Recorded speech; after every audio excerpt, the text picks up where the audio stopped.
verificado o quórum regimental de que trata a portaria 145 de 2017 e com amparo na portaria 140 de 2021, eu, Francisco José de Oliveira Silva, declaro aberta a 87ª sessão ordinária virtual de 10 de dezembro de 2021. Inicialmente, indago aos senhores conselheiros se tem alguma observação a ser feita na ata da sessão anterior. Eu li, para mim está ok. Os quesitos que o doutor Leiros passou foram colocados, tudo ok. Então, não havendo nenhuma observação a ser feita, a ata da 86ª sessão está aprovada. Indago a secretária Silvana se os conselheiros disponibilizaram resoluções e demonstrativas para aprovação. Bom dia a todos. Sim, senhor presidente.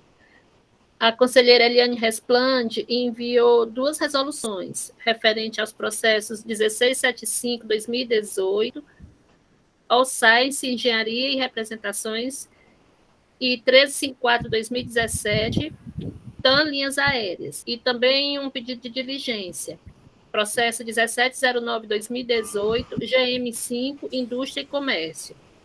E o conselheiro Leilson também enviou um pedido de perícia referente ao processo 376/2020, Via Varejo S.A., e uma resolução referente ao processo 3719/2014, Pontes, Indústria de Cera. Obrigado, senhores conselheiros, pela presteza e agilidade com a entrega das resoluções. Sempre é bom que nesse período de refis, que os contribuintes querem pagar o crédito tributário com base nessa decisão deste conselho. Muito obrigado, senhores. Vamos passar a ordem do dia. Hoje a sessão toda é com o doutor Daniel Landim. Muito obrigado, Landim, pela presença aqui. E o doutor Daniel Landim pediu fazer algumas alterações na pauta, na ordem aqui. Então, o primeiro vai ser o primeiro mesmo, do segundo dia, acho que vai alteração, ele quer sistematizar a defesa dele aqui, ele pediu fazer essa alteração. Então, vou anunciar o primeiro processo, é o processo de recurso 13646/2019, AI 2019-06733. Recorrente DR Lin Indústria e Comércio S.A., recorrido Seju. Relator, doutora Maria de Lourdes. Está presente para fazer sustentação oral das razões recursais, doutor Daniel Landim. E presente, representando a Procuradoria-Geral do Estado, o doutor Matheus Viana Neto. Com a palavra, a relatora. Obrigada, presidente. Renovo meu bom dia a todos os senhores. O processo versa sobre... Foi lavrado em 10 de maio de 2019, o auto de infração, versa sobre crédito indevido de energia elétrica, sobre a parcela que excedeu as disposições previstas na legislação. Exatamente infringido o artigo 60, parágrafo 11 do regulamento do ICMS, a penalidade sugerida, o artigo 123, inciso 2º, a linha A, da Lei 12.670, alterado pela Lei 13.418 de 2013. O período da infração é de janeiro a dezembro de 2015. Nós temos aqui um crédito tributário constituído de ICMS e multa, de mesmo valor, totalizando 346.955,94.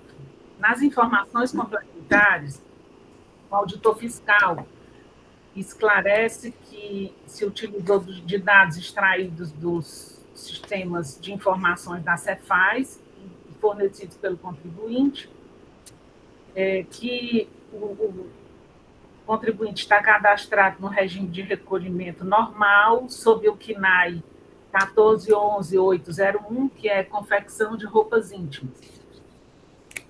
Após a análise da escrituração fiscal digital do período sob fiscalização, identificou informações sobre documentos escriturados como entradas na FD, com créditos fiscais de ICMS relacionados à energia elétrica, aproveitados em valores superiores aos permitidos pela legislação. Intimou o contribuinte, este respondeu formalmente apresentando sua justificativa. Analisados os argumentos, procedi na análise da documentação e feitas reuniões na sede da SESEC e Cefaz, ele constatou que para o ano de 2015, o contribuinte não dispunha de equipamento que fizesse a medição do uso de energia elétrica específica para a área industrial, fazendo-se necessário o enquadramento determinado no artigo 60, parágrafo 19, inciso 2, do decreto 24569. O processo está instruído com os documentos obrigatórios, inclusive CD, com todos os relatórios detalhando a formação da base de cálculo. O contribuinte apresenta impugnação, pede a improcedência por violação ao princípio da legalidade, em razão da limitação material do direito ao crédito do ICMS, uma vez que norma infralegal incluiu no ordenamento requisitos que extrapolam as leis que tratam do direito ao crédito de energia elétrica, ordenando que este fosse calculado pelo montante integral através de medidor próprio na área industrial, ou 80% do total da fatura de energia elétrica. E que esse requisito não está disposto na lei do ICMS 12.670, nem na lei complementar 87/96. Apenas o que se exige seja consumido no processo de industrialização. A exigência de utilização de medidor específico para a área industrial, além de ilegal, é juridicamente impossível de ser atendida pelo contribuinte, pois a concessionária de energia elétrica não realiza a instalação de mais de um medidor para o mesmo endereço.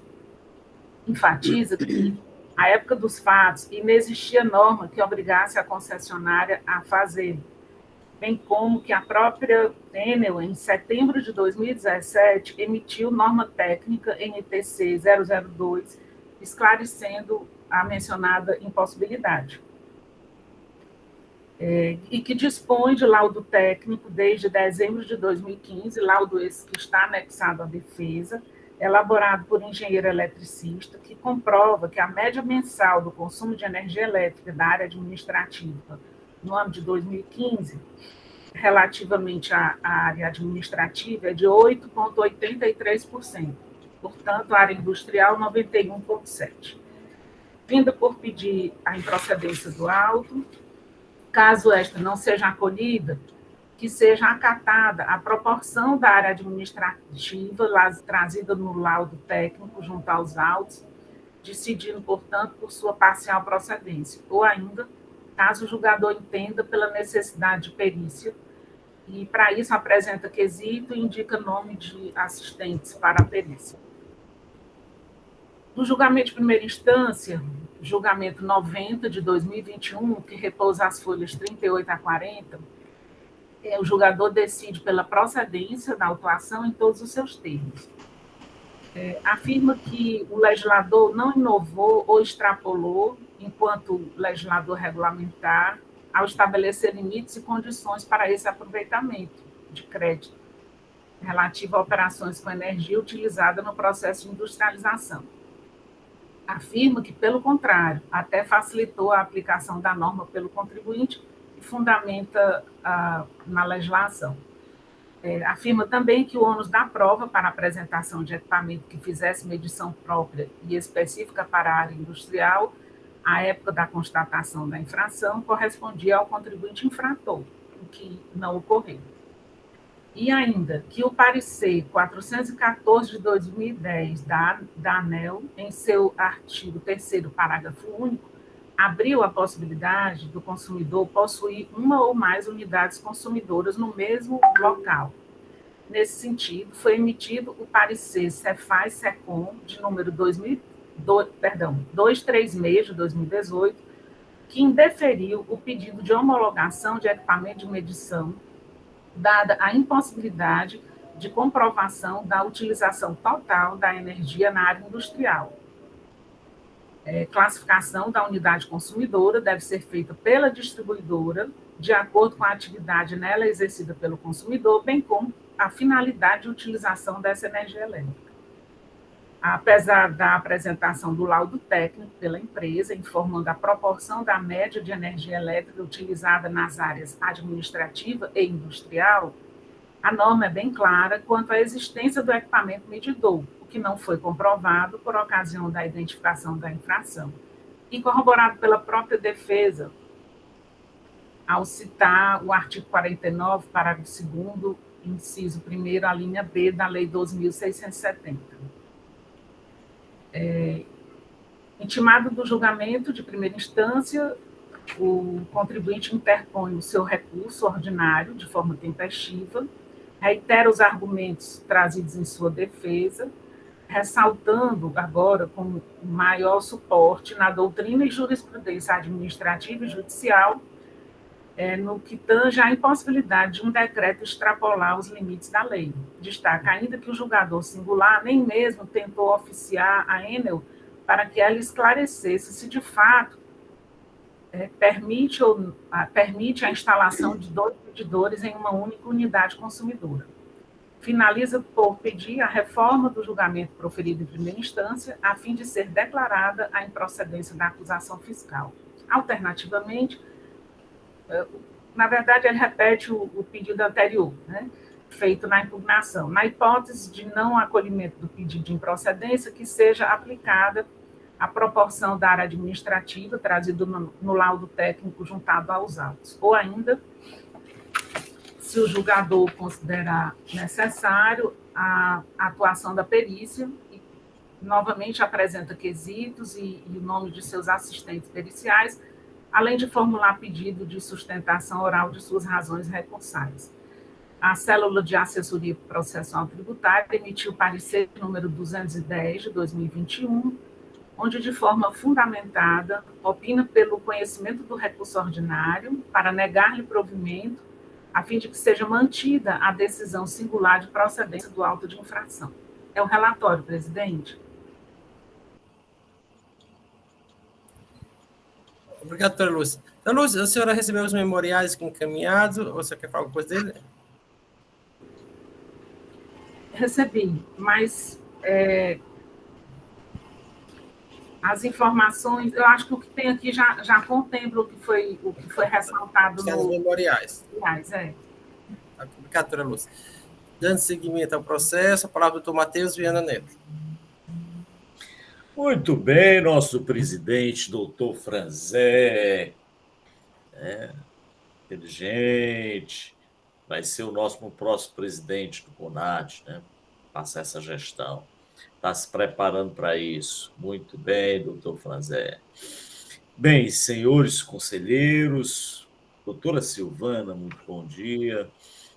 Relatora, doutora Maria de Lourdes, como sempre, muito clara, muito tranquila no seu relato. E depois desse relato, só posso dizer, viu, doutor Daniel Landim, que seja muito bem-vindo. Não há mais nada para discutir, senão dizer: negue-se provimento ao recurso da recorrente, não há mais argumentos, porque é tão claro, doutor Daniel, que não acho que seus argumentos não se poderão contrapor-se ao que foi relatado. Mas, em razão da necessidade de manifestação, vamos ter que fazer algumas considerações. Iniciamos pelos argumentos interpostos no recurso, pelo recurso interposto, contidos no recurso interposto, e que são relevantes, não posso deixar de ser. Ele apresenta laudo de engenheiro especialista, afirmando qual o percentual médio que é consumido na área industrial, que é importante isso. Ele apresenta dados da Enel, que diz que há dificuldade da implementação de um medidor específico para a área industrial. Ele argumenta que o princípio da legalidade está sendo violado, tendo em vista que o direito ao crédito não pode ser limitado pela norma infralegal ou até inconstitucional, seria essa norma. E argumenta ainda, além desse fato, o direito estabelecido pela Constituição de se creditar do ICMS. Mas bem, vamos lá à discussão. O direito ao crédito do ICMS, na Lei Complementar 87, a Lei Complementar utilizou-se do denominado princípio financeiro de aproveitamento de créditos. Bem, pretendeu que assim fosse o princípio financeiro, de modo que não houvesse diferença na apropriação de créditos por ocasião das operações de uma empresa. Então, todo imposto pago na aquisição de quaisquer mercadorias ou bens, independente de sua destinação, geraria o crédito. Entretanto, a própria lei complementar acabou fazendo exceções. Primeiro, a implementação do princípio financeiro ficou para hoje, está em 2032, 31, 29, é por aí. É por aí, mais ou menos. Mas foi sendo adiado, e isso vem criando dificuldades, tanto para os contribuintes quanto para os estados, em regular isso. E o que pior, a lei complementar acabou criando, por conta da não implementação desse mecanismo financeiro, acabou criando mecanismos que exigem, às vezes, até cálculos, que geram dificuldades de identificar o percentual, como é o caso dos créditos bem de ativo. Afinal, o que vai gerar crédito na aquisição de bem de ativo, o que efetivamente é destinado à industrialização, o que foi que aquele bem produziu de saída, que foi tributada para gerar um crédito ICMS. Uma loucura, uma loucura. E o Supremo ainda complica essas coisas assim, ao fazer a interpretação absolutamente casuística das normas constitucionais. É de acordo com os ventos, vai julgando de acordo com os ventos. Absurdo, e cria instabilidade muito grande. Razão pela qual, doutor Daniel Landim, a Procuradoria não tem outra alternativa se não manifestar-se e dizer aqui tem um mínimo de estabilidade e segurança nas relações. E a estabilidade, a segurança, ela é dada pelas normas. Nós temos obediência ao princípio da legalidade. A segurança jurídica decorre disso, decorre da obediência às normas. E aí nós temos a norma estabelecendo claramente que o contribuinte tem a opção, no estabelecimento industrial, no caso de energia elétrica, tem a opção ou de creditar-se de 80%, e aí não tendo qualquer controle sobre o consumo de energia elétrica para fins de apropriação de crédito, ou então, opcionalmente, ele pode utilizar-se de medidor específico que identifique qual a área que não pertence à atividade industrial e que, portanto, não gera crédito. E aí nós temos até um problema, não nego. Afinal, qual a parte que pode ser considerada industrial? Até onde esse medidor deverá ser instalado para identificar qual a área industrial? Que é uma outra dificuldade, não nego. Mas, de qualquer forma, a legislação estabelece esse procedimento, estabelece essa opção para o contribuinte. E aí o contribuinte apresenta o laudo, nesse caso, que razoavelmente poderia ser utilizado como elemento definidor da base do crédito a ser utilizado, percentual de crédito a ser utilizado na sua escrita fiscal. Mas ocorre que, se nós aderirmos ao laudo, o que é razoável, não deixo de dizê-lo, mas nós ficaremos sujeitos a diversos laudos. Qual laudo, afinal, que vai valer mais? Ou qual tipo, e aí considerando o que foi considerado na área industrial? Foi considerado tal elemento, tal parte da atividade da empresa, ou não foi? Aí, veja, aí nós iríamos cair não, cair, mas é só no sentido figurado, evidentemente.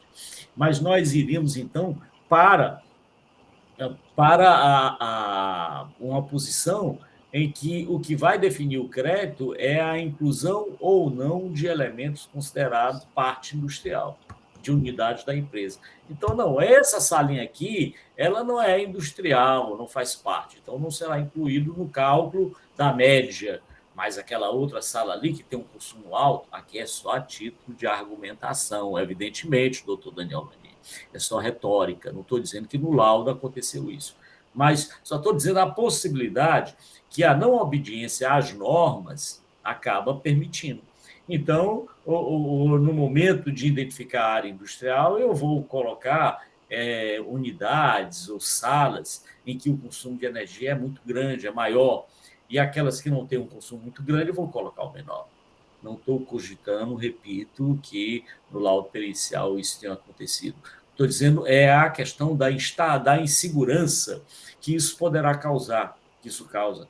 Daí porque a Procuradoria entende perfeitamente as razões da parte, mas, no presente caso, a lei estabelece claramente, evidentemente, lei em sentido amplo, estabelece claramente qual percentual a ser aproveitado pelo contribuinte, 80%, lhe dando a opção de não utilizar esse percentual e utilizasse o medidor. Medidor esse que também cai naquela mesma história, não posso deixar de dizê-lo, que ele alcança qual sala?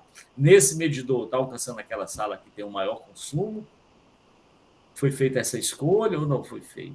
Então, vejam, senhores, não é uma coisa simples, é uma coisa complexa. Mas, para que tenhamos um mínimo de estabilidade, de segurança, há necessidade de obediência às normas. É por essa razão que a Procuradoria entende que deve ser negado provimento ao recurso com a manutenção da decisão de primeira instância.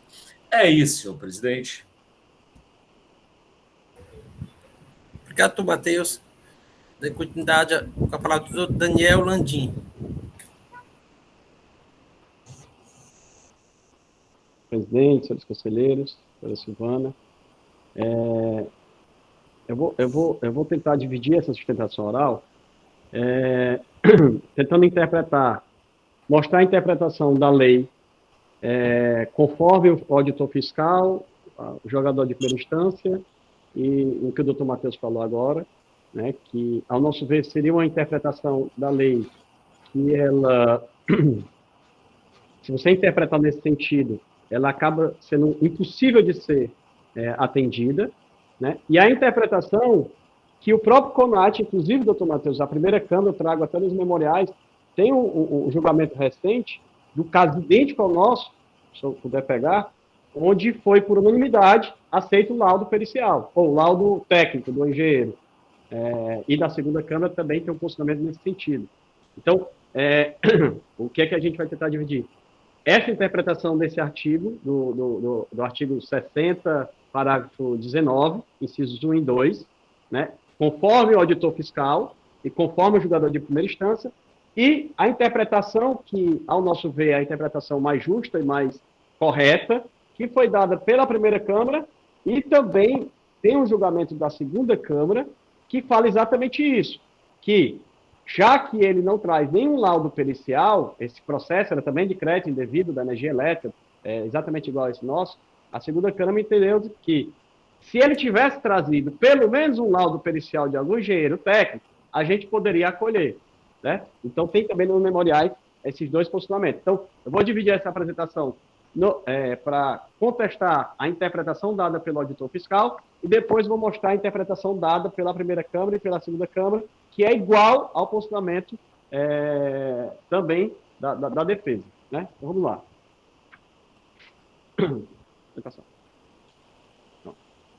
O parágrafo 19, doutor Matheus, ele fala o seguinte, ele fala que eu poderei me creditar integralmente, né, do montante integral, quando o sujeito passivo dispuser de equipamento que faça a medição própria específica para a área industrial.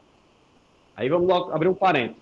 A CACRI só permite isso, eu participei dessa confusão, estou participando dessa confusão já há muito tempo, certo? Desde que a doutora Fernanda colocou isso lá atrás, ela não era nem secretária, teve já muitas brigas sobre esse assunto, e a CACRI não permite nem um meditor particular específico, ela só aceita o da Enel. E aí todo mundo teve uma enxurrada de pedidos para a Enel, e a Enel acabou negando, Cerbras, Apodi, essa turma grande toda, e saiu com a norma técnica, dizendo que ela não tem condições de fazer essa divisão.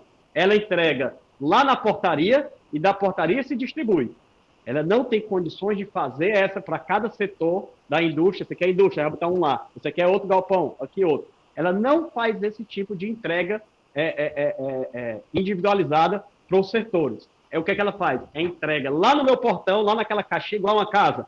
É como se a Cefaz estivesse pedindo para a sua casa, você vai ter que separar a energia do quarto do casal e do filho que completou 18 anos, que a partir de agora ele tem que pagar a energia do quarto dele. Entendeu? A Enel não tem condições de fazer isso. Entendeu? É o mesmo endereço, não são vários endereços, é um endereço só. Então ela não tem condições de fazer isso. E aí, o que é que a Cefaz pede? Você tem que ter, da Enel, um medidor específico que faça essa separação. Certo? Aí, olha o detalhe, doutor Matheus, para ver como a loucura da legislação é tão grande. O decreto é um decreto, não foi lei. O decreto é de 16 de dezembro de 2014. Então, em dezembro de 2014, a Cefaz chegou e disse assim, a partir do próximo ano, dia 1º, você só pode se creditar da energia elétrica se você tiver um medidor que a Enel vá lá na sua indústria e divida. Ou seja, todas as indústrias do Ceará, em 15 dias, tinham que mudar toda a sua sistemática de recebimento. A Enel tinha que atender todas as indústrias do Ceará e colocar um medidor em cada local da empresa, porque a Cefaz simplesmente entendeu que a partir de agora, através de um decreto, não foi legislação, você só poderia se creditar do montante integral do processo industrial se você tivesse um medidor específico. Aí, o que foi que aconteceu? Aí, o seu entendimento do fiscal não é o nosso. O fiscal entende, e o doutor Matheus também concordou com esse entendimento.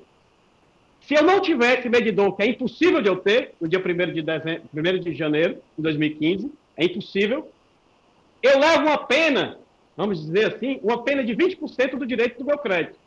Imaginemos, o decreto chega, ao apagar das luzes de 2014, e diz, todas as indústrias do Ceará agora só podem se creditar daquele direito que está concedido lá na Lei 12.670, que eu tenho direito ao crédito de toda a energia consumida do processo industrial, se você tiver um medidor específico colocado pela Enel lá no processo de produção. Então, você tem 15 dias, todas as indústrias do estado do Ceará, para fazer isso. Senão, você vai levar uma pena de só poder se creditar de 80% do crédito, que é o seu direito.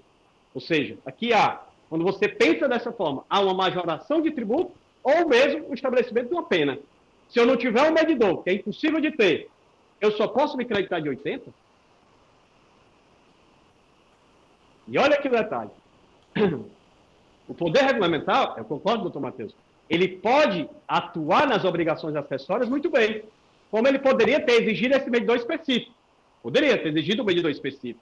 Mas ele deveria ter conversado com a Enel antes para saber, e com o setor, com a FIEC, para saber se era possível fazer uma mudança dessa em 15 dias em todas as indústrias do estado do Ceará. Esse auto-infração é de 2015. Não é uma coisa simples. É a mesma coisa eu chegar agora, eu vou mudar todos os EFF, todos os supermercados do estado do Ceará, agora eu não quero mais que seja aquele branco, eu quero que seja um preto. Dia 15 de dezembro sai a legislação, tem que ser preto agora para todo mundo. Muda todo mundo. Não é assim. Não é uma coisa que acontece no passo mágico, até porque depende de terceiros. Não depende só da empresa. Então, quando começou essa confusão, lá, 2016, 2017, caiu? Estão me escutando? Caiu. Estamos escutando, sim. Tá dando? Estamos sim. Sim. Então, o que acontece? O Estado ele poderia exigir, desde que ele tivesse feito um arcabouço possível técnico para que a gente pudesse se adequar. Aí, todo mundo tentando com a Enel mandou. Cada unidade, ela saiu com a norma técnica, cada unidade consumidora deve ter apenas um ponto de entrega. Eu não faço 2 pontos de entrega dentro de uma indústria. Eu não consigo fazer. Por quê? Um ponto de entrega, como edição individualizada, corresponde a um único consumidor. Eu não tenho como dar 2 pontos de entrega para um único consumidor, como a Cefaz está pedindo. É impossível de acontecer. Tanto na questão do prazo, em 15 dias mudar tudo do estado do Ceará, como na questão técnica. A questão técnica também era impossível, porque era a Enel que é a distribuidora de energia. Eu não posso obrigar a Enel, quem tem que obrigar é o Estado. Enel, faça isso em todas as empresas. Era isso que era para o Estado ter feito. Aí a Enel ia ter que fazer. Mas agora mandar eu obrigar a Enel a fazer, É impossível. Então, nós estamos diante. Então, em relação ao inciso primeiro, nós estamos diante de uma impossibilidade técnica e de uma impossibilidade de prazo. As duas.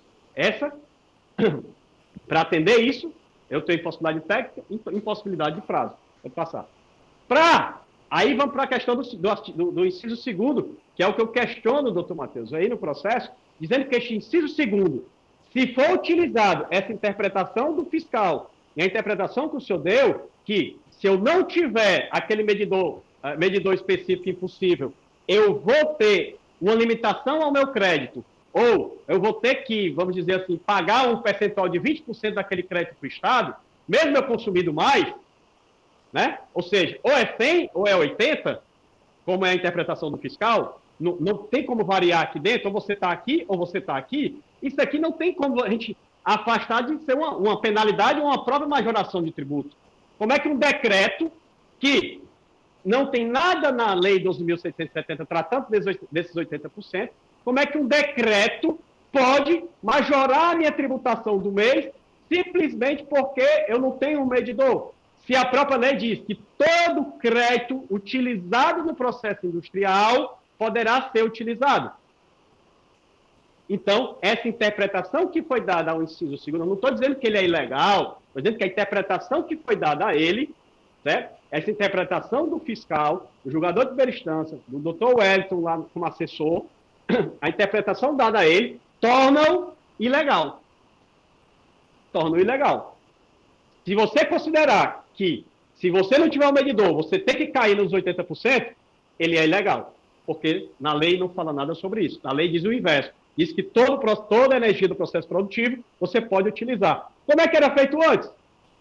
Dava trabalho do mesmo jeito. O fiscal tinha que ir lá, tinha que pegar laudo, tinha que fazer estruturação, às vezes ia para a perícia para ver como é que é. Sempre deu trabalho isso aqui. E é como o senhor falou, nunca vai deixar de ter trabalho. Porque no dia que eu tiver medidor específico, além de eu começar a botar medidor, eu mesmo posso fazer do jeito que eu quiser. O senhor sabe disso. Então, assim, a trabalheira em relação a isso continua a mesma antiga, com uma lei inócua, no final das contas. Uma lei que só prejudica o contribuinte de um direito que uma lei não, um decreto que prejudica o contribuinte, diferente da lei que me dava o direito a gozar do crédito inteiro. Né? Então, se a interpretação for essa, aí o nosso posicionamento é que ela é ilegal. E aí o doutor Wellington, ele fala assim, ele trata desse assunto e diz assim, o julgador administrativo, ele não pode declarar a ilegalidade do decreto. Né? Ele defende isso, dizendo que tem que atender à norma, não cabe ao julgador administrativo fazer o afastamento da aplicação do decreto. Aí eu trago um precedente de 2009 do pleno do CONAT, dizendo que princípio da legalidade, impossibilidade jurídica, ato normativo que extrapola o conteúdo da lei 12.670, aí vem aqui, é defesa ao Poder Executivo, por meio de decreto, exigir imposto sem que haja previsão legal. Ou seja, o CONAT afastou o decreto. E tem vários, da primeira e da segunda dessa época aí, caso aí da Petrobras. Então também essa justificativa do Dr. Wellington, ela também não cabe aqui, porque existe sim precedente da casa, afastando quando o decreto ele está extrapolando a legislação, a lei, né? A lei em sentido estrito. E aí eu trago a interpretação mais salomônica, né? Que eu pensava, doutor Matheus, que era inclusive o posicionamento da primeira Câmara, certo? Que o senhor está dizendo que não foi, que eu achei a interpretação realmente deve ser a correta. Né? Eu vou mostrar para os senhores que era a nossa interpretação e eu pensava que era da primeira Câmara e da segunda Câmara também. O raciocínio seria esse. O inciso primeiro, eu tenho direito a 100%. Se eu não provar nada, eu tenho direito a 80%. Mas, se eu provar que eu consumo mais de 80%, com qualquer meio de prova, ele bota aqui, é 80%, independentemente de comprovação. Mas, se eu comprovar, eu posso subir de 80% até 90%, 95%, até chegar onde eu conseguir comprovar. Certo? E esse foi o entendimento da primeira Câmara, o parecer da Procuradoria favorável também, e unânime. O que foi que disseram?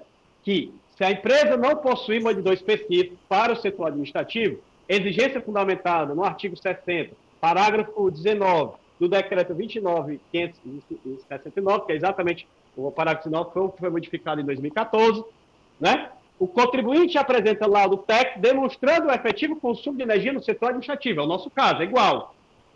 Exatamente o nosso caso. E anexa os pagamentos dos valores calculados a partir do citado laudo. Decisão pela improcedência do auto de infração. O caso é idêntico ao nosso. E a segunda Câmara também. Olha o que a segunda Câmara diz.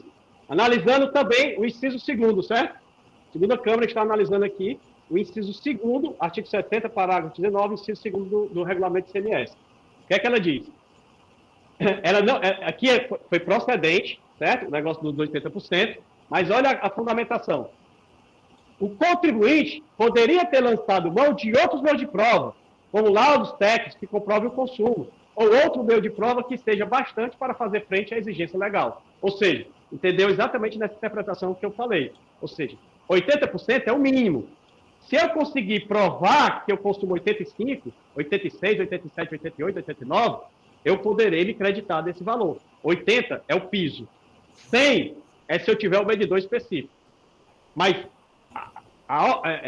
eu poderia estar orbitando aqui dentro através de outras provas, como é o nosso caso, que a gente traz o laudo. Aí eu trago o laudo técnico, né, mostrando que meu consumo na área administrativa é 8,83%, 8,83%. E aí eu trago aqui, porque os olhos, quando a gente vê, a gente consegue entender o que eu estou falando.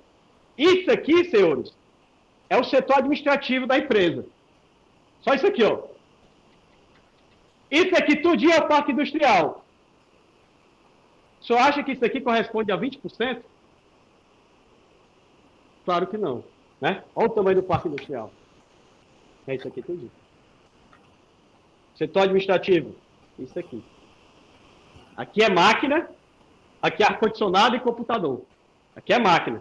Máquina de tecelagem para fazer tecido, máquina de costura. Olha o tamanho disso. E olha o tamanho disso. Então, assim, pelos olhos, a gente já sabe que a área administrativa não tem condições de ter 20%. É que nem você deixando de botar LED, usando aqueles ar-condicionado bem grande, antigo, não daria 20% disso aqui. Entendeu? Então, a gente é visível, os olhos não mentem, né? A gente está vendo. Então, o nosso pedido, no final das contas, né, por mais que na defesa eu tenha falado de improcedência, tinha falado de tudo, a única coisa que a gente quer é que o laudo técnico seja aceito, que a gente pague em cima desses 8,83% do consumo, assim como foi a decisão da primeira Câmara e foi o voto lá daquele da segunda Câmara que esboça exatamente esse entendimento em relação a isso. Né? Então, ou até mesmo, a gente fala, de repente mandar um processo desse para a perícia, para que a perícia confirme a questão da Enel e que a própria perícia faça alguma diligência, sei lá, notifique algum órgão para saber se pode fazer isso. Porque antigamente, como é que o fiscal fazia? Era no olho, não era, doutor Matheus? Era no laudinho, era desse jeito. Não tinha jeito. Né? Antigamente não tinha isso. Então, o nosso pedido é esse. É isso. Muito obrigado.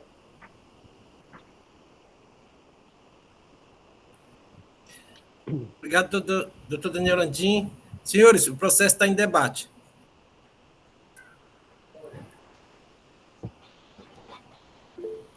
A palavra doutor Leilson.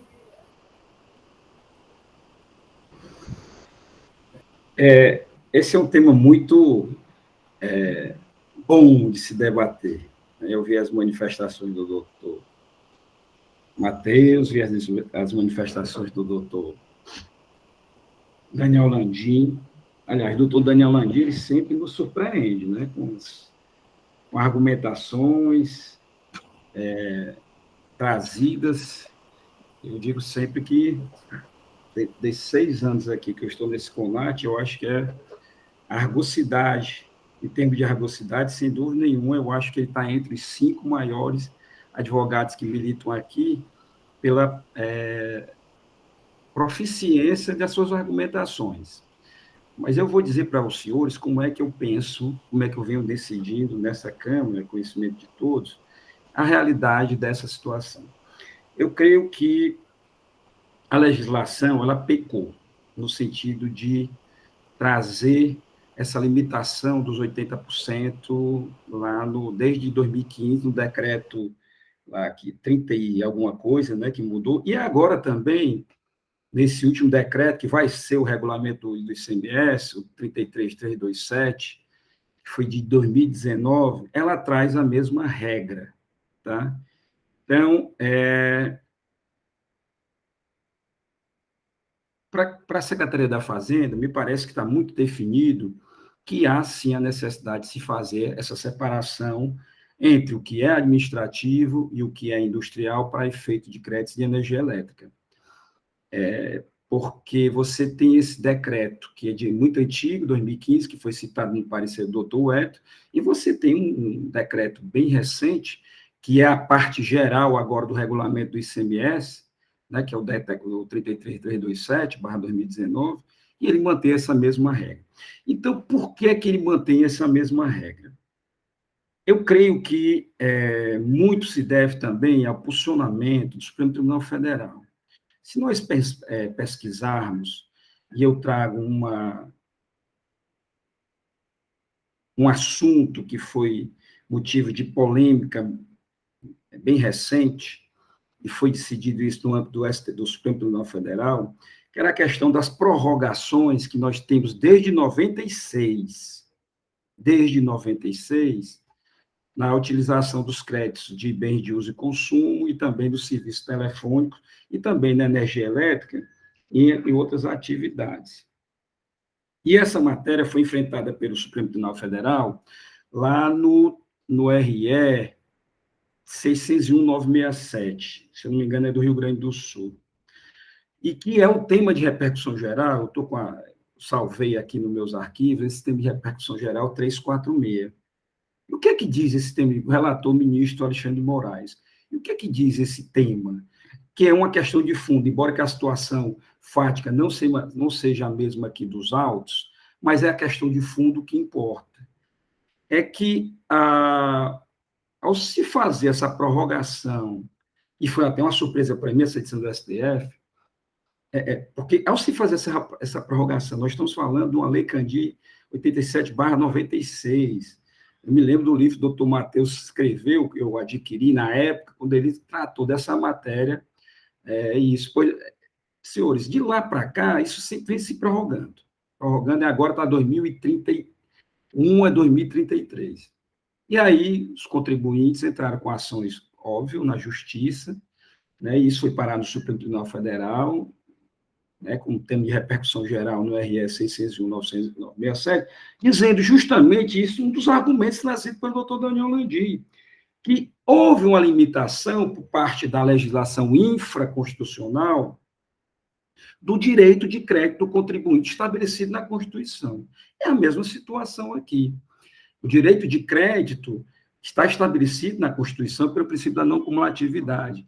E a nossa legislação infraconstitucional, no caso, a nossa lei, o decreto 24569, esse decreto que eu acabei de ler, 33, algo aqui, eu estou péssimo para decorar o decreto, o HD já está queimando, já por causa da idade, mas é justamente, se pode uma legislação infraconstitucional limitar esse direito de crédito.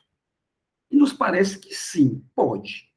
Porque foi isso que o Supremo Tribunal Federal decidiu na repercussão geral do RS 601/967, no tema 346. E ele assim o fez, entendendo que, por o princípio da não cumulatividade ter que ser regulado por lei complementar, né? Então, essa lei complementar pode prorrogar a compensação dos créditos naquelas situações.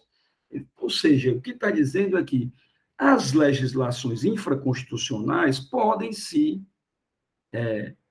desde que obedecido, desde que fixados em norma, ela pode regulamentar de como é que deve ser feito esse princípio da não cumulatividade. Então, o que é que nós temos aqui?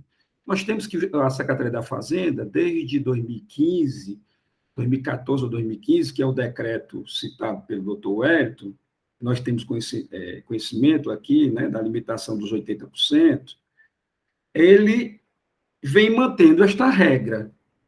Então, para que esta regra, e tendo eu aí, eu peço às vezes o doutor Daniel Landim, ela não seja acatada pelos julgadores administrativos tributários, por isso que eu sou absolutamente contrário, refratário à decisão aí que disse que, acho que não sei qual foi a Câmara que foi lida, uma decisão bem antiga, 2009, acho que 2012, dizendo que uma dicção jurídica de uma Câmara de Julgamento desse contencioso administrativo tributário, dizendo que o decreto limitou a lei complementar, ou a lei 2.670, etc, etc. Ora, não cabe essa dicção aqui.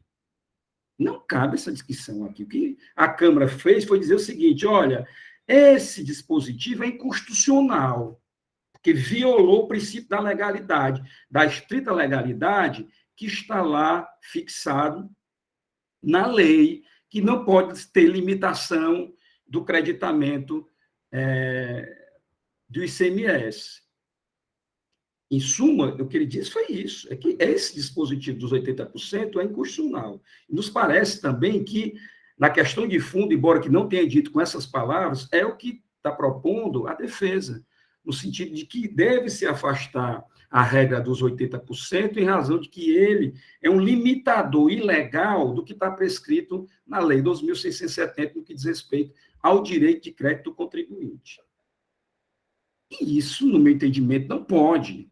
Nós não somos o Poder Judiciário, nós não podemos nos apossar de uma dicção de que não é nossa. A nossa dicção, eu tenho dito isso desde que eu entrei aqui no contencioso, se os fatos estão de acordo com a norma positivada. Essa é a nossa dicção. Está aí querer fazer com que tenhamos uma dicção de dizer da ilegalidade o dispositivo de uma norma em face de outra norma, me parece que extrapola as funções de um contencioso administrativo tributário. E aí, me parece que em boa hora e boa providência, a Lei 15.614/2014 trouxe essa questão lá no artigo 48, no caput 6 incisos. Dizer que nós não podemos afastar dispositivo normativo com base em constitucionalidade, legalidades, né? Que a ilegalidade, o princípio da legalidade, o seu nascituro, está lá na Constituição Federal, em diversas regras estampadas ao longo do seu texto. É de lá a raiz que emana todos os efeitos jurídicos do princípio da legalidade. O princípio da legalidade não é de uma lei ou decorre de um decreto, mas sim da própria Constituição Federal. Então, veja, senhores, meus colegas aqui, a lei 15.614 diz claramente que nós não podemos afastar dispositivo nesse sentido. Também o fez com boa providência o contencioso é editar uma súmula agora 11, que embora a matéria não seja a mesma, mas o fundamento, o último, é o mesmo, é de que não podemos, em hipótese alguma, também, e aqui era a questão da multa natureza confiscatória da multa, nós poderíamos afastar sob esse argumento por implicar indevido controle de constitucionalidade. É isso a matéria que está aqui.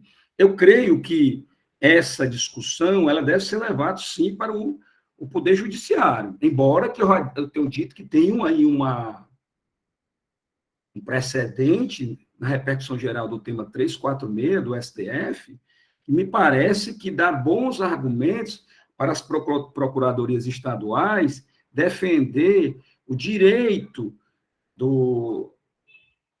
daquele ente fiscal de fazer o regramento do princípio da não cumulatividade, por causa desse precedente. Então, me parece que, nesse caso, eu ainda devo manter meu entendimento que deve, sim, se observar o que está dito na norma. Não podemos afastar, por mais que seja essa norma, tenhamos um entendimento que ela seja absurda, que ela seja uma forma de se limitar um direito do contribuinte, mas ela está posta, ela não está afastada pelo Poder Judiciário. Ela está, como eu costumo dizer, ela está de pleno pulmões, tendo eficácia do seu regramento. Portanto, apesar de eu ter gostado das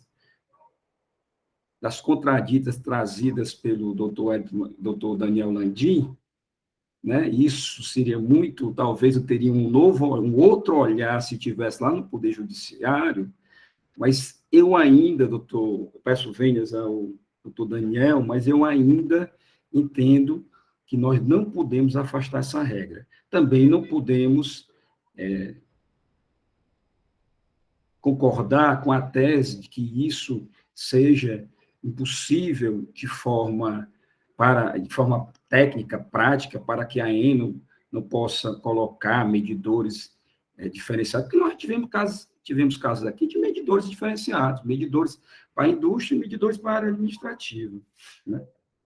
Então, eu tenho um exemplo muito claro que é a questão dos supermercados, né, que eles têm medidores lá para de frigorífico, para administrativo. E o Poder Judiciário vem negando o direito a esse crédito dele, né, na área de frios, de congelamento, da energia gasta lá na área de refrigeração, né, dos alimentos, etc., etc., que, a meu entender, é uma decisão absolutamente errada. Para mim, eu acho que deveria dar esse direito de crédito também aos supermercados. Mas a gente aqui decide contrário, a gente aqui decide que não tem o direito de crédito lá no supermercado a se créditar dessa energia elétrica. Embora que tenhamos o sentimento que poderia ser possível, mas aqui no âmbito administrativo, me parece que a nossa dicção é muito limitada. É limitada ao que está disposto nas regras. E aí, nós verificando se que houve a subsunção dos fatos ao que está previsto nas normas, não temos outro espaço a não ser de nos limitarmos ao que está previsto nos normativos. Presidente, com essas palavras, eu acho que eu resumi o pensamento de que a gente vem utilizando também nesta Câmara, nesse sentido, de que não nos cabe contrapor um laudo pericial, um laudo trazido pela parte, a uma regra que está fixada na norma, no decreto 24569, no novo decreto, que foi repetido pela Secretaria da Fazenda. Não nos cabe afastar essa regra com base neste laudo, já que não há previsão nesse sentido nos nossos regramentos, na nossa legislação. Então, presidente, eu, não tomando mais tempo dos senhores, me limito a dizer que, embora poderia ter um olhar diferenciado, se fosse um juiz lá no Poder Judiciário, mas aqui, em termos administrativos, não vejo como se dar provimento ao recurso do doutor Daniel Landim. Obrigado, doutor Leilson. Senhores, o processo está em debate. Alguém deseja mais manifestar-se? A doutora Luz pediu a palavra. Obrigada, presidente.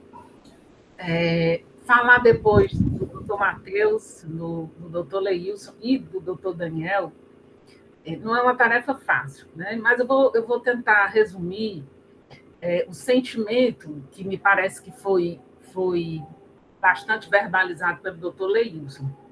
Na nossa função enquanto contencioso administrativo, ainda que nós tenhamos esse sentimento de que algo mais poderia ser feito para a correção, a precisão desse direito ao crédito, né, de se chegar especificamente a isso, nós estamos de mãos atadas, a meu ver, né? Para mim, me parecem equivocados, inclusive, parte das razões trazidas nessa decisão referida pelo doutor Daniel, em que eu li, com todo respeito, né? Mas assim, ela foi redigida com argumentos e é feito esse comentário despropositado. Ora, se eu digo que tenho que observar a norma posta, a norma que está, sim, produzindo efeitos, como dizer que não, faltou que o auditor trouxesse, ou então, se a parte tivesse apresentado um laudo ou se aceita o laudo ou não se aceita. A norma não diz que eu tenho que aceitar o laudo. Me parece que é uma questão, sim, desgastante para os empresários, porque se isso de fato é possível, essa alteração num parque industrial em que você traga, eu vou chamar de caixa por total falta de conhecimento na área, mas eu tenho um depósito de geração de energia na porta daquela fábrica. Eu tenho que subdividir isso lá dentro. E o doutor Matheus chamou a atenção. Essa energia, por exemplo, de iluminação do parque industrial como um todo, é energia gasta na industrialização ou isso é consumo, porque ele está apenas iluminando o espaço entre o recebimento do produto acabado e a saída para o portão da empresa? Estou falando de indústrias que funcionam, sim, 24 horas.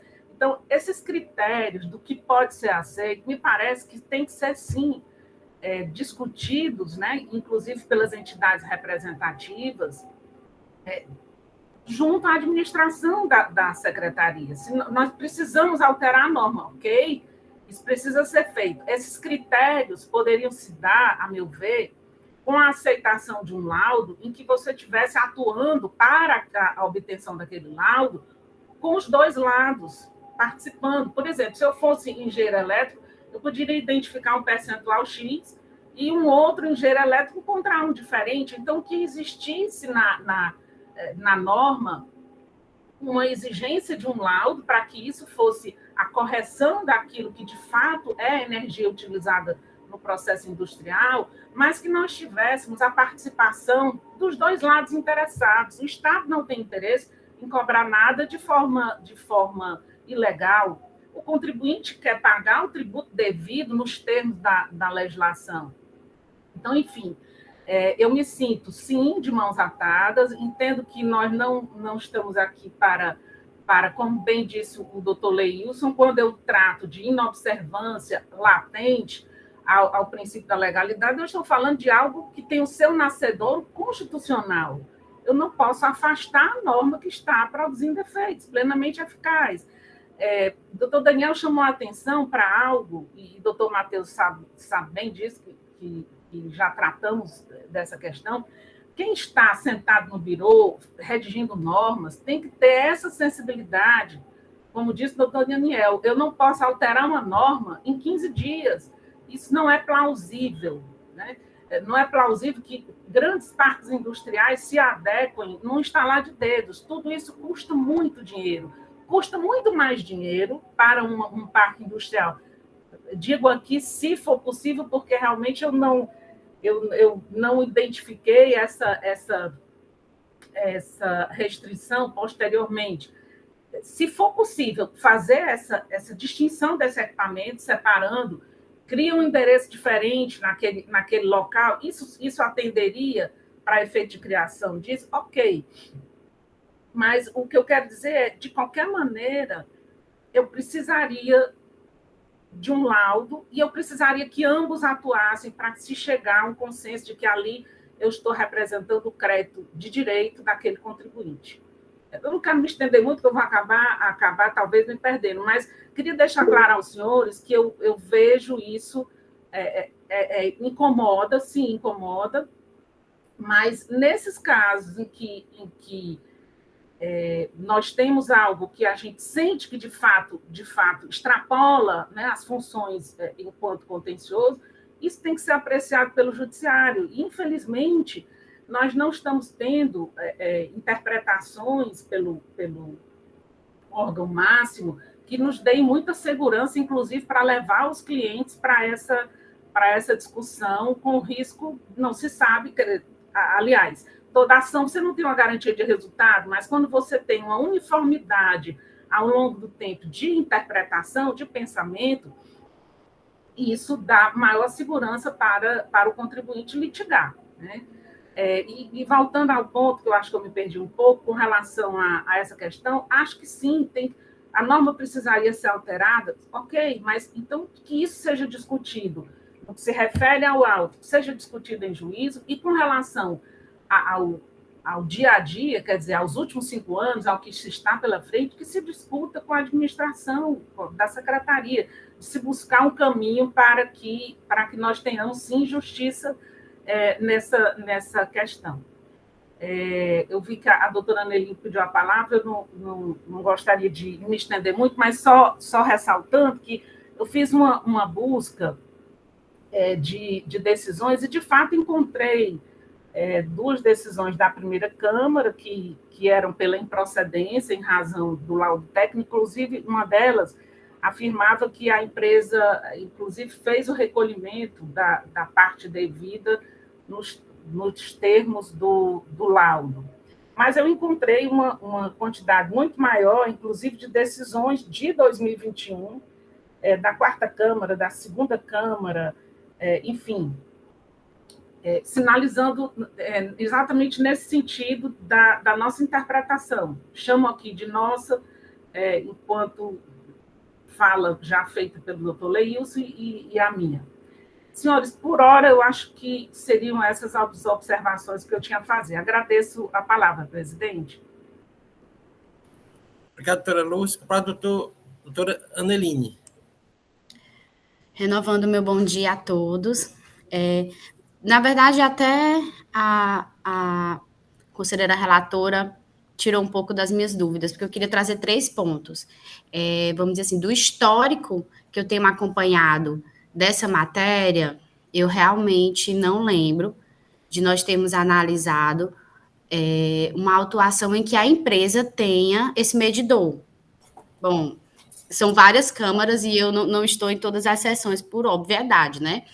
Mas eu realmente não conheço, não participei desse fato. Por outro lado, para mim já foi bastante discutido e já é, vamos dizer assim, ponto batido da aceitação do lado técnico. Né? Nós tivemos várias decisões, pelo menos assim, do meu histórico de contencioso. A grande questão é que, normalmente, era um laudo do NUTEC, né? E aí, quando eu me deparei hoje com a citação oral, doutor Daniela, de que ele apresentou essas resoluções que tratavam de laudos técnicos, a gente não consegue identificar pela ementa, né, se foi um laudo técnico privado, se foi um laudo técnico feito por um engenheiro contratado, e aí tem essa ressalva que a conselheira Maria de Lourdes falou, né, a questão dos critérios, e talvez por isso eu tenha guardado bastante na mente a questão do NUTEC. Então, eu trago para os senhores essa discussão, como é que a gente pode trabalhar, como é que isso tem sido trabalhado dentro do contencioso esses períodos, porque, para mim, já é matéria, assim, pacífica de que, havendo um laudo técnico, havendo uma comprovação desse crédito, o auto de infração é improcedente, assim, para mim isso é natural.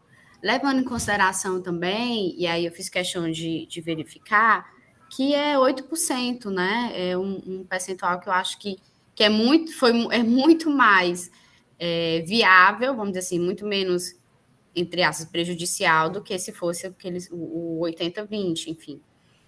Então, eu queria trazer para os senhores essa questão. Realmente estou mais inclinada a aceitar o lado técnico pelas resoluções já apresentadas, mas queria ouvir dos senhores essa questão, se já foi pacificado, que só se aceita um laudo no TEC, se não foi, porque se não há regras, eu gostaria de ouvi-los. Obrigado, doutor Aneline. O doutor Daniel pediu a palavra, só esclarecer algum ponto, porque este momento é um momento de debate entre os conselheiros. A sua fala não pode rebater o que os conselheiros estão dizendo, é só esclarecer algum ponto aqui, tá certo, doutor Daniel?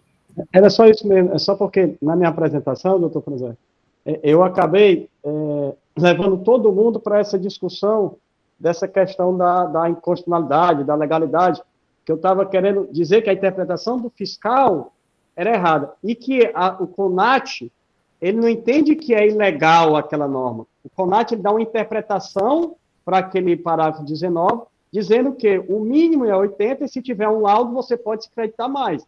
Entendeu? Aí a briga ficou toda, que eu acho que eu que errei na estratégia, que eu falei demais naquele assunto, e na verdade, assim, o ponto crucial é, eu tenho um laudo que é mais de 80%, que é igual aos posicionamentos da segunda Câmara e da primeira Câmara. Aí eu acabei falando muita coisa daquilo ali, e a briga ficou toda na história da inconstitucionalidade. É só para esclarecer isso. E o importante é a história que a doutora Neline falou, é o laudo em si, entendeu? Como a primeira Câmara entendeu e a segunda Câmara também. É só isso, doutor, desculpa. Obrigado, doutor Daniel Landim. Doutor Matheus, você fazer alguma manifestação? Depois eu vou para a doutora Lourdes.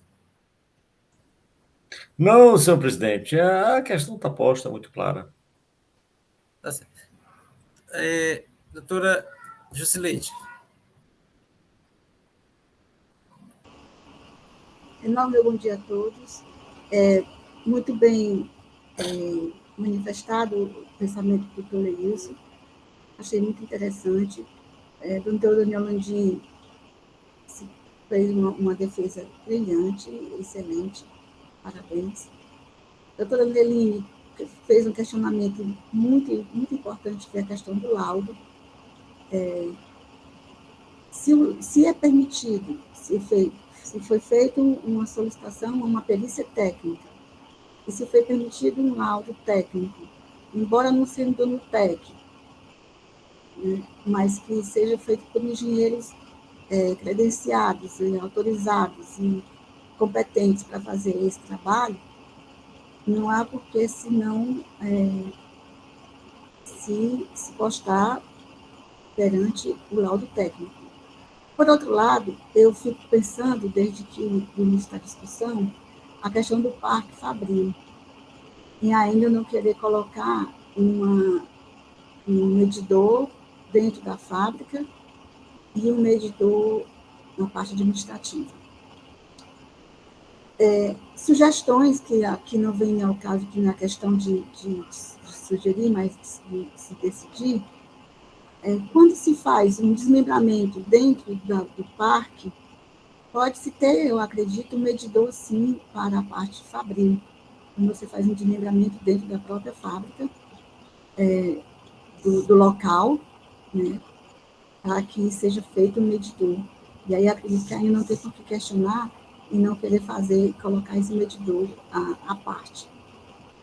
Então, assim, no meu pensamento, se existe uma regra, uma normativa constitucional que dá direito a 80%, mas, sempre tem um mas, uma vírgula, e essa vírgula indica que poderá chegar até um pouco mais, se comprovado. E se essa comprovação é através de quê? De um laudo técnico. Nós não temos outra forma de fazer uma comprovação. Não é no olho, não é no olhômetro, mas sim com laudo técnico. E se esse laudo técnico não for aceito, mal comparando, digamos, é como você não aceitar uma receita médica. Você vai ao médico, ele faz a consulta, ele diz, olha, você tem que tomar esse remédio aqui, porque seu problema de saúde é esse. Eu não vou tomar porque eu não acho que não é. Então, você não aceita o laudo, a consulta médica, a receita do médico.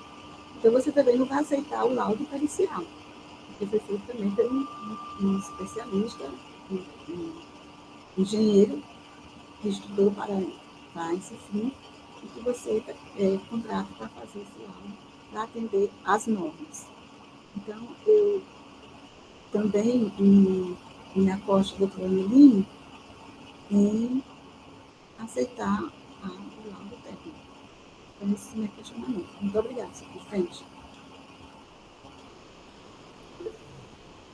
Obrigado, Jusileide. Doutora Lourdes, agora. Presidente, rapidamente. Obrigada. Apenas para citar que me parece que não há essa uniformidade, pelo menos dentro da pesquisa que eu fiz, com relação à aceitação do laudo. Eu tenho aqui a resolução 29/2021 dessa segunda Câmara, a resolução 201 de 2000 dessa segunda Câmara, a a Resolução 57 de 2021 da Quarta Câmara, a Resolução 114 de 2021 da Quarta Câmara. Eu tenho uma outra aqui que eu acabei não anotando a Câmara Julgadora. Mas, enfim, respeito à opinião das colegas, né, que não comungam da mesma opinião, mas eu me vejo, sim... Conselheiro, só fazer uma pergunta. E afasta o laudo por qual motivo? A gente consegue checar? Não. Eu não tenho... É porque, na verdade, quando eu vi... eu acabei só buscando a procedência e vendo as razões, sim, todas elas em observância ao regramento dos 80% na falta do medidor específico, doutora. Agora, eu não me lembro, tem uma decisão que, inclusive, até o doutor Daniel trouxe nos memoriais, em que há essa referência, em que ele justifica a improcedência, justifica a procedência pela observância da norma, e aí faz um parágrafo à parte, que me parece até um contrassenso, em que ele diz, ora, poderia, inclusive, ter trazido um laudo e não trouxe. Então, assim, me parece que o caminho não é esse. Realmente, a gente tem interpretações diferentes nesse ponto, mas eu não vi essa uniformidade, não encontrei, pode ter sido... Talvez eu não tenha feito uma pesquisa tão aprofundada, mas encontrei essas em data recente, com a formação atual do contencioso, sinalizadoras de que nós teríamos, sim, a observância à norma regulamentar. Obrigada, presidente, era só isso. Obrigado, doutora Lúcia. Senhores, acho que o processo está bem debatido, aqui cabe aos senhores decidir, a questão é só de direito, se acata ou não o laudo pericial, se vai ou não para procedência, parcial procedência da autuação. Acho que não tem outro caminho, sim ou não, né? Então, eu vou colocar em votação, acho que todos já estão aptos a votar, ou os senhores precisam amadurecer mais o debate? Doutora Neline, tem alguma dúvida ainda? Não, presidente. Então, eu vou colocar em votação esse processo. Então, começar pela relatora. Doutora Lourdes, como vota?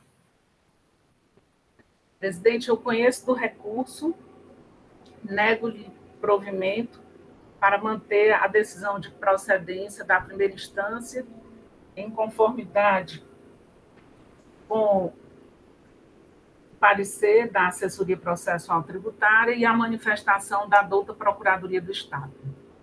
Obrigado, doutora Lourdes. Doutora Elineide?